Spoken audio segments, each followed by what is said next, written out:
Hi, it's Gear Finlow Bates here, and a third and final episode on the IPFS. So in the first one I talked a bit about how the IPFS is getting more adoption. In the second one I talked a bit about why the IPFS is significant for NFTs.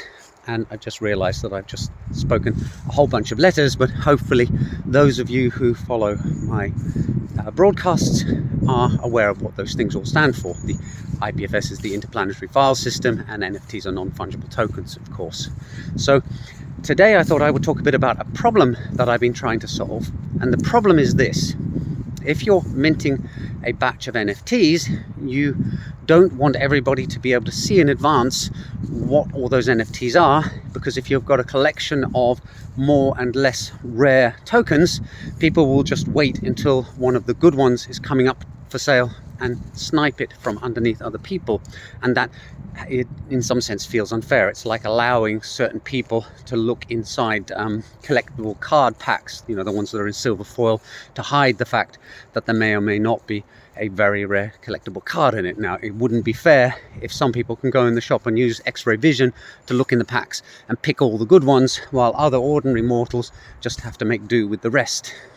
And the issue you have with NFTs and the IPFS is that if you're going to mint your NFTs, each NFT has to point to an image that the NFT is related to, and that image has to be on the IPFS if you're going to be truly decentralized about it.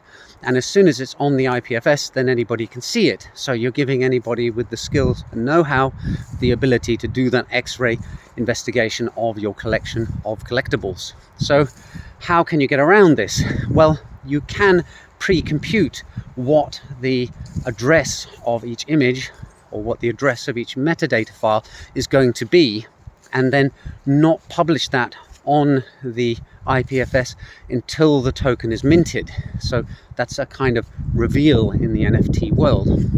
There is a problem, however, because the common way now of minting large quantities of NFTs is to have something called a base URL. So you have an IPFS object that acts like a directory or a folder, and then all the files within it are referenced with a suffix like /1, /2, /3, and so on. It doesn't have to be 1, 2, or 3. They could actually be proper file names. But an IPFS folder is basically a table of file names and the matching IPFS identifier that I was talking about in the first video, so that the browser can translate between you requesting file number 1 and what its string of gobbledygook hash output actually is. So now you've got a problem as an NFT minter, that you have to pre-compute the folder name and you have to pre-compute all the contents of the folder.